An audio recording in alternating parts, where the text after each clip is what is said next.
Hey guys, how you doing? Chris Rod, Sun City Lawn Care. Just doing a little home project today. Guess what I got in store for you guys? A little raised garden bed venture. And this is what we are backfilling with. Okay. So I'm just gonna do this really quick, and what we're gonna do is run down some of the products that I use to backfill my garden beds. A lot of this stuff I've already done couple years ago, actually more in depth last year with my raised garden beds in the backyard. Today we're extending the homestead here from the backyard to my side property. Okay, now real quick, let's just talk about how we're going to fill these up, backfill these. This is a 4 by 12 foot raised bed that I've removed the rocks, as you guys can see. Very common in El Paso. Remove the rocks, remove the plastic barrier beneath the rocks, the screening, and I've given this a little rake with my little handy dandy dirt tiller there, if you will.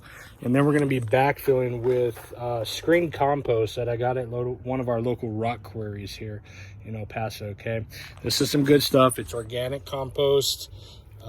There's no wood chips, no rocks. It's all been screened. They only screen it once, which I was trying to get them to do it a couple times, but once was good enough. Okay, so you don't have to do this, but the reason why I'm doing the extent of what I'm going to be backfilling with is because over the years and research, these are some of the products that I use either in the lawn care business that I operate, or my own backyard, or my raised beds in the backyard, and I've found some success with it.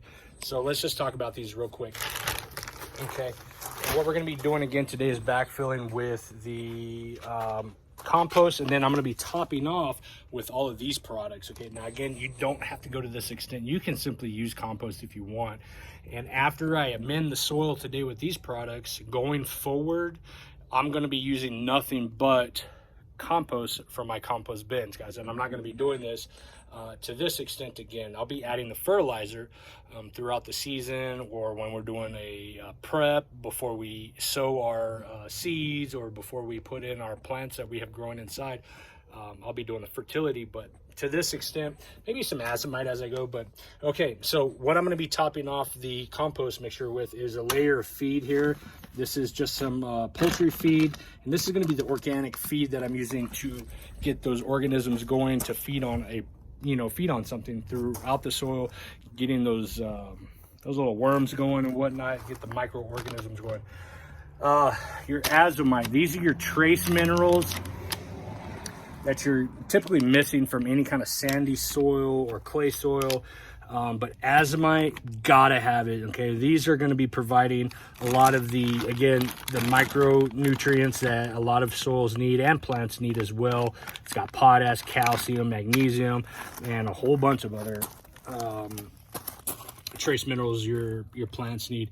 Now this is Humachar. This is kind of unique. Okay, not everybody knows about it or does this. We primarily do it for our lawns, but you can add it to your garden beds as well. This has got a combination of humic acid and biochar. So obviously, we're looking to increase and enhance the soil conditions with the humic acid, and then the biochar is going to help with that water retention and nutrient retention inside of the actual compost and soil amendment process in all.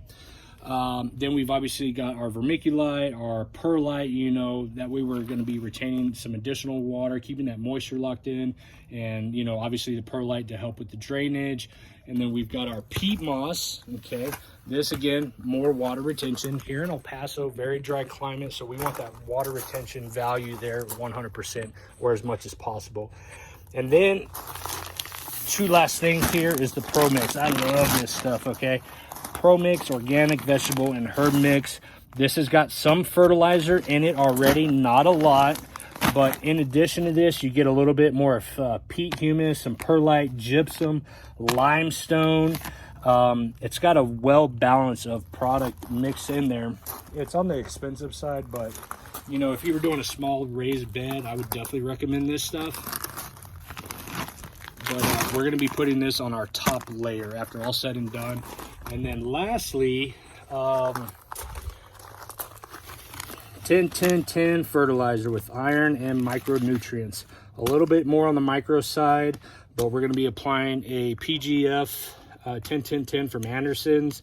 This is going to give us the balance that we need to top off all of this entire mixture, because as far as I know, my existing soil, no nutrient retention value whatsoever, and this compost, even though it's compost, we still need that extra balance of fertilizer and depth, and that will be the last thing that I kind of coat everything off with, and that's it. So I'm not going to be recording the process of me backfilling this, but if you guys have any questions about these products, or you know, whether or not you should use them, leave me a comment below, and stay tuned for the overall pictures that I'm going to be posting. Ciao.